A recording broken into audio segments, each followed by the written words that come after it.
Welcome to the deep dive. Today, we're plunging into, well, a truly astonishing story. Astonishing and, frankly, quite chilling. Yeah, the source we're looking at reads almost like a thriller. It's about how quickly a seemingly perfect life can just unravel. Absolutely. And our mission today, really, is to pull out those critical turning points. And the emotions behind them, right? We're talking unexpected darkness, but also this incredible paternal instinct. Precisely. We want to get into the motivations, the reactions, what drives people to such extremes. You might find some real aha moments here about family, obsession. It's complex stuff. Okay, so let's set the scene. We start with Jack. He's a very successful businessman. Right. And his whole world really centers on his son, Smith, who's 4 years old. And Smith is the sole heir to Jack's, big business empire. Their life initially is described as really comfortable, peaceful, think bedtime stories, visits to the park, a really strong bond. Smith sounds like the absolute center of Jack's world. Very meticulously organized life, but the son is the heart of it. And that established peace, that baseline, it's crucial. It really highlights how vulnerable that kind of security can be, sort of sets the stage. Okay, so then things change. Yeah. Dramatically. Jack's at a business conference in Hawaii. Yes.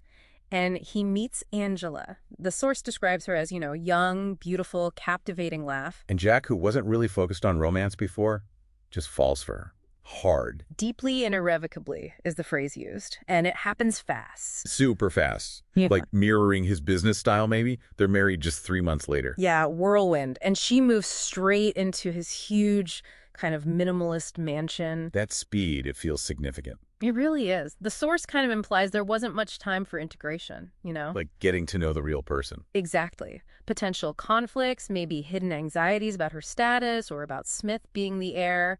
None of that really had time to surface. A vulnerability right there. Definitely. This lack of a settling in period becomes pretty critical later on. So what happens next is, well, it's disturbing. Angela starts out playing the doting stepmother. Right, that's the initial facade. But our source says it changes quickly. A subtle coolness towards Smith starts creeping in. And then, just 1 month into this new life, Yeah. she gets pregnant. And this is the turning point, which should be happy news, right? For Jack, it was. But for Angela, It acted as a catalyst. That's the word the source uses. a catalyst for this venomous jealousy. Suddenly, Smith isn't just Jack's son. He's the competition. He's the firstborn established heir, and Angela becomes obsessed. Her child, the source says, would not be second. Which means, Smith had to go. He was seen purely as an obstacle.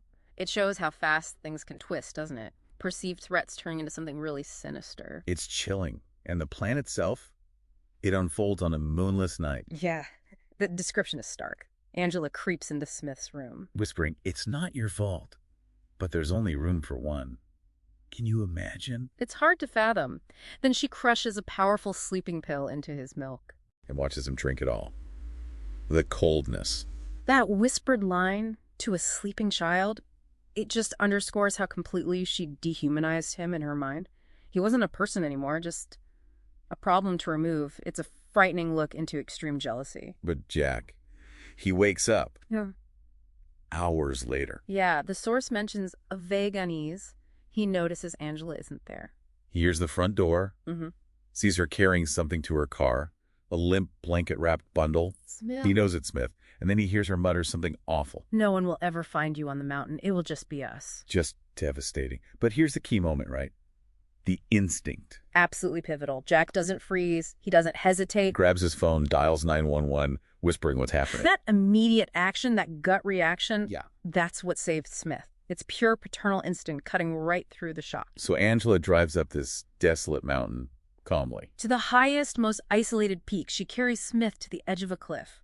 A steep, rocky one. Just as she's about to. Sirens. Flashing lights everywhere. The police screech to a halt, surrounding her. And Jack is right there, leaping out of the lead car, exposing the whole monstrous plan. The timing is incredible. Caught literally at the last second. She's arrested immediately, taken to jail. And Jack just rushes to his son, scoops him up, still unconscious. Tears of relief, you imagine. Yeah. The source says they rebuilt their life, just the two of them, their bond even stronger after that nightmare. Wow.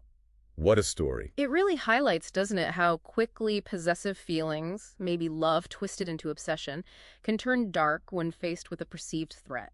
even an innocent child.